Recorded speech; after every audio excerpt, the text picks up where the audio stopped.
Welcome! In front of me I have X-WATCH Joli XW Pro, and I'm gonna show you how to enable and how to disable the power saving mode on this watch.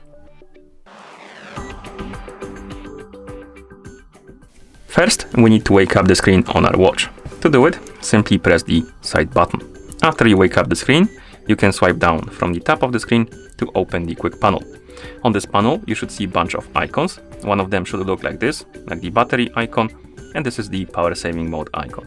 And to enable the mode, simply tap on this icon, then tap on the check mark to turn on the low power mode, so basically the power saving mode. And this is how it looks like when it's enabled. This is the power saving mode. You have only access to the time. And to disable this mode, simply wake up the screen by pressing the side button and swipe up from the bottom of the screen. Then tap on the check mark to disable it. And that's how you enable and how you disable the power saving mode on this watch. Thank you for watching. If you found this video helpful, please consider subscribing to our channel and leaving a like on the video.